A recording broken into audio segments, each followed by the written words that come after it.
Good morning, and I follow the previous apologies for presenting in English, and I apologise again that I can't apologise quite so eloquently as my colleague.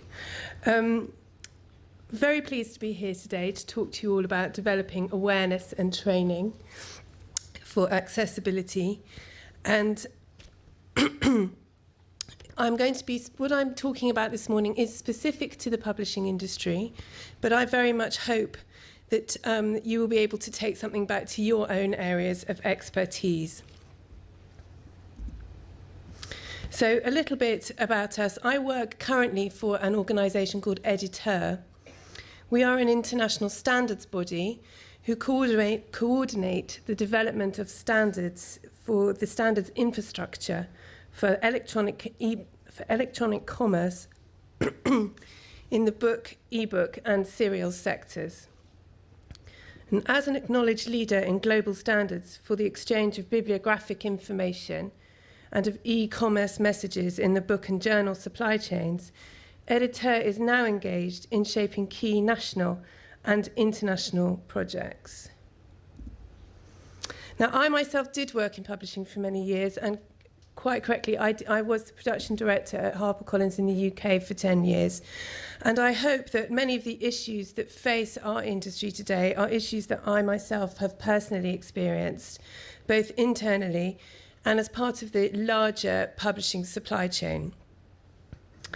Our work on accessibility is more general and more high level than my esteemed publishing colleagues who spoke earlier. And I hope I can show you how the achievements in the publishing industry can be applied to other areas of e-accessibility. And specifically, Editeur are involved in a project entitled the Enabling Technologies Framework Project. This is a project that's funded by WIPO, the World Intellectual Property Organization in Geneva, under its Visually Impaired Persons Initiative to facilitate access to copyrighted works to people with print impairment. Editeur is jointly delivering this project in collaboration with the DAISY Consortium, and we're very pleased to have had the opportunity to work alongside our DAISY colleagues for the duration of the 3-year project. The project is nearing the conclusion of its 3 years. It will finish in July, I believe, and we're very proud of what we've achieved over the course of the 3 years. So Editeur's role in the Enabling Technologies Framework Project has been multifaceted, but our greatest efforts have been based on providing guidance and training for publishers in their quest to provide accessible content for their print-impaired readers. Now, in addition to these two vital areas, we're also actively involved in raising awareness throughout the industry and liaising between the many advocacy bodies and the publishing communities. It's an issue that many organisations in our industry care about deeply, and it's our job to link everyone together. Communication and advocacy is particularly possible for Editeur due to our unique position within the industry. We're not specific to any type of publishing, and we're not specific to any particular department or area within a publishing house. So we hope to reach as many bodies and companies as we possibly can. So what I'll try to do today is just to give you a snapshot of the type of work that we've been doing on the project, in the hope that you can take something away with you that is applicable to your own particular area of work. So 2 years ago, Editeur launched a document entitled Accessible Publishing Best Practice Guidelines for Publishers. It's a very straightforward document. It explains how publishers can tackle both the organisational and technical aspects of accessibility. And in particular, I would commend the organisational aspects of accessibility within the document, as it's particularly transferable to other industries. It's a manual, not a report, so it gives detailed guidance to the various areas of the internal supply chain, allowing newcomers to the industry and people who work in specific departments to actually just dip in and pick out the areas of accessibility that they need to focus on within their own particular role. So there's particular guidance for particular departments, and there are also some how-to sections which enable the publisher just to get started. In addition, there's a really detailed further resources section at the end, allowing the publisher to find out more information from more technical bodies, and a jolly good glossary, which I sometimes forget because I work in accessibility, that newcomers to our industry need some help with all the terms. So we're very proud of the guidelines, which were initially published in English. They're now available in French, German, Italian, Spanish, Japanese. I hope I said that in the right order for the way they appeared on the screen. In a variety of different formats. If you think that you are interested in providing a translation in another language, do please get in contact with us. This list is by no means complete. We update them regularly, and we are planning our 4th edition for publication this June to coincide with the DAISY conference in Copenhagen.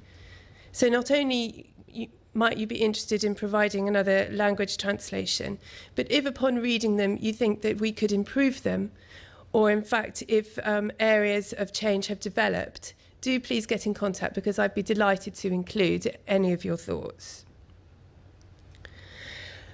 A number of different organisations were involved in the authoring of these guidelines, including colleagues from Pearson, Elsevier, RNIB, the DAISY Consortium, just to name but a few. And we are indebted to them for their input. So a quick look at the table of contents in the guidelines, just to show you the variety of different areas that we've attempted to cover in a very high-level way, the kind of subjects that you can expect to encounter. The 2 pages that I've pulled out and displayed here are shown from this section entitled What is an Accessible Product? And this section in particular is useful for newcomers to the industry, learning about eAccessibility. The publishing industry deals with a variety of different formats, and we've attempted to explain the relative merits of each particular one. The second section that I've just pulled out here for note is a section entitled How to Conduct an Accessibility Audit. And this is really useful for people who are trying to make a start with eAccessibility in the publishing industry, to be able to assess the capabilities and level of awareness that they're dealing with in-house. We've actually, I think, come quite a long way already since we began the project. The start of the project 2 years ago, we initiated a survey called Towards Accessibility.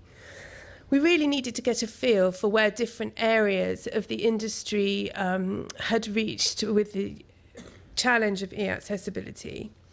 And last year, we conducted the survey again with a slightly different range of questions, bearing in mind the technical developments that have taken place over the last 2 years. But I'm just going to read you a few of the statistics that came out of our most recent survey. 39% of people that responded to the survey showed a commitment to accessibility within their company policy. This is quite an increase on the survey conducted 2 years before. 26% of those actually have a formal in-house advocate. I think this statistic, that's slightly misleading, because the formal part of the question suggests that people have actually been given that role formally in-house. There's a lot of informal advocacy going on as well, and we're delighted about that. 8% of companies who responded to the survey have conducted an accessibility audit in-house.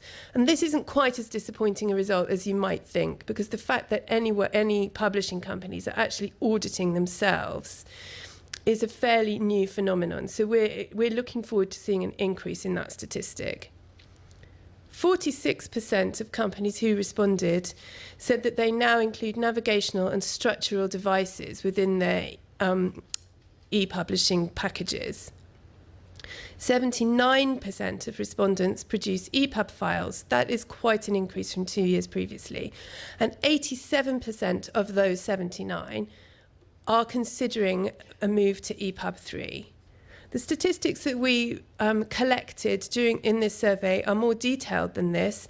We've split this down into whether people are going to start using EPUB 3 within the next 6 months, within the next 2 years, or considering it later on. And I'd be delighted to provide those statistics to anyone that's interested. I'm afraid I'm unable to let you know which specific companies replied in which manner, but I can give you country-specific information, which is very interesting indeed. Sadly, although I said 80% are considering a move to EPUB 3, only 43% were aware of the accessibility opportunities that EPUB 3 offers. As Gerald mentioned earlier, there's no lack of passion within the industry, but clearly there's a lack of awareness. So this, for me, is the ongoing challenge, that we must strive to increase the awareness in knowledge and combine that with the move towards EPUB 3 if we are to ensure mainstream accessibility. But do please get in touch with me if you'd like further information on those statistics. Training. We've attempted to complement our guidelines with a series of open source learning objects which can be accessed in-house and which last approximately 20 minutes per session. These can be taken by publishing personnel at their desktops and give a quick overview of the various areas of accessibility that they might be interested in. They're being designed entirely for the beginner, and they cover a variety of topics. They can be accessed via our website, alongside the guidelines as well, which I should have mentioned earlier, are free and available on our website. Just picking up from some of the questions in the last session about training and providing basic awareness for publishers, our first interactive learning module that we put together is an introduction to print impairment. Excuse me. That actually takes about 10 to 15 minutes to go through for the publisher. And those that have taken this particular learning object session have found it an extremely useful introduction. I would point out that the other learning objects cannot be opened unless the trainee has taken the introduction. The second learning object that we have now published is on accessible formats for the publisher, coinciding with the section I pulled out of the guidelines earlier on what is an accessible product. This is an interactive 10-minute session allowing the publisher to understand more about the publishing formats that they might be dealing with. Learning objects that we're currently working on. We are currently working on a learning object entitled Accessible Meditator for the publisher, and one on accessible images, which we're producing in collaboration with the Diagram Center in California. Now, publishers can use these in any way they like. We are encouraging publishers, where possible, to use them as part of their induction training. If, like Pearson, as we heard earlier, there is quite a formal accessibility section to the training already in place, this might not be necessary, but it may act as something that the publishing employees can take back to their offices afterwards. We've heard a few people mention mainstreaming accessibility today, which is absolutely terrific. As an industry body with a role in the Enabling Technologies Framework Programme, we encourage accessible publishing however a publisher can achieve it. Every little helps. But our true goal is mainstreaming accessibility, to give our print-impaired readers access to their content at the same time, the same place, and at the same cost. So if publishers are at a stage where they are currently formalising their approach to their digital content and are thinking about accessibility issues, we highly recommend that they consider their publishing formats and their workflows, using it to their advantage. The new EPUB 3 standard, as Luke explained, offers many of the accessibility features of the DAISY standard and provides a mainstream option that can be applied at the very beginning of the process, building it from the word go, as we heard earlier. EPUB 3, and I was going to go into quite a lot of detail and mention the extremely useful 9 tips paper that Daisy and the Benetech guys have produced. But we've heard about the technical details of EPUB 3 this morning. So I would just briefly say it combines the ease of creation and expressive capabilities of HTML with a host of accessibility options. As you all know, it's authored using HTML5 and CSS, so publishers are familiar with the basic technology. And a rich set of authoring tools and production tools are available. On top of this, EPUB 3 defines a range of features that improve navigation and accessibility, as we've already heard, such as detailed structural markup, the ability to include pre-recorded speech synchronized with the text, media overlays. And using EPUB 3, publishers can make their mainstream commercial products highly accessible. I think it's important to say that whilst we're providing an accessible experience for our print-impaired readers, this also increases the experience for non-print impaired readers, giving them a richer experience as well. Excuse me.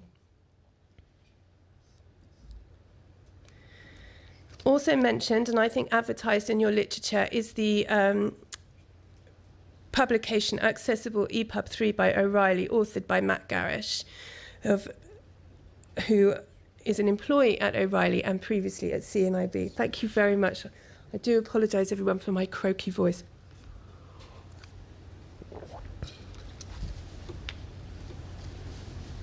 Matt has put together this incredible set of best practices and very detailed instructions on EPUB 3. And I commend it to you and encourage you to read it. It acts as a very good detailed complement to the guidelines that we have produced.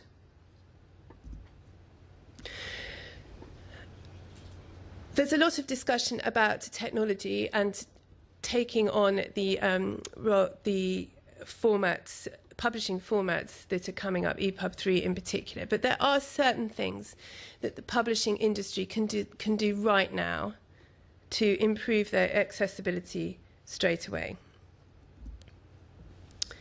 Showing an in-house formal commitment to accessibility by formalising it as part of a company policy sends a clear message out to all employees that they're serious about accessibility and that it's a major priority for your company. Make it your role to understand and encourage awareness by training. And just take responsibility because it's absolutely the right thing to do. We encourage people to become advocates. Take away all the messages that are being received today and turn them into something really positive and useful. Promote the good work that you and your company have achieved. Communicate industry news. Be the conduit for the flow of information and make sure that your company is up to date with all regulations and technology pertinent to your market and type of publishing. Try, if possible, to be in a position where you can influence decision-making.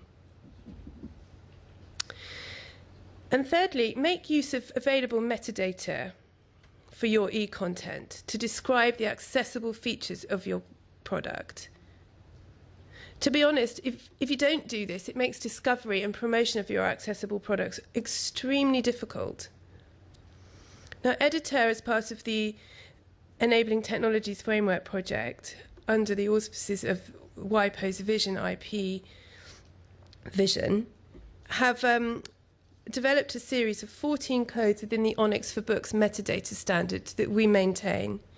And these describe accessible features that you may have incorporated into your content. This code list, and it's entitled Code List 196, snappy title, it's been developed with the idea that accessibility isn't an on-off switch, but rather a set of granular requirements depending on the various needs of the user. We know that this list will need expanding and updating as technology develops, but this is something that the publisher can use right now to start telling people about the accessibility features of the content that they're producing. And finally, what we're encouraging the publishing industry to do in the UK and ideally globally is to endorse what we've called the joint statement, which was a joint statement of commitment to accessibility on behalf of the publishing industry, produced by the Accessibility Action Group in the UK. This is chaired by the Publishers Association, but there are many organisations involved in this joint statement, including Dyslexia Action, RNIB, GIST Tech Disc and ourselves, Editeur. We're very proud of this joint statement, and in fact we have already received more international endorsements in the past 6 months. We're hopeful that you will take this away, take this away and read it and consider whether your industry or your company would be willing to endorse it. What next for us in the Enabling Technologies Framework project? Well, so far we've been quite insular in our attentions to just the publishing industry, but we are part of a much larger supply chain. And unless the whole supply chain collaborates together, there's very little point in the publisher producing fully accessible mainstreamed e-content. We need the whole of the supply chain to come together to ensure that we are all working in the same way. So we are attempting and trying through the Accessibility Action Group and the Enabling Technologies Framework project to engage with the whole supply chain. And we have had some real successes already. In some cases, we're learning things ourselves, and in other cases, we are working with colleagues to help them improve their own accessibility. The publishing industry needs to collaborate. And I realise that I'm not talking to a room full of publishers today, but I think that that's a message that we can all take back to our own industries.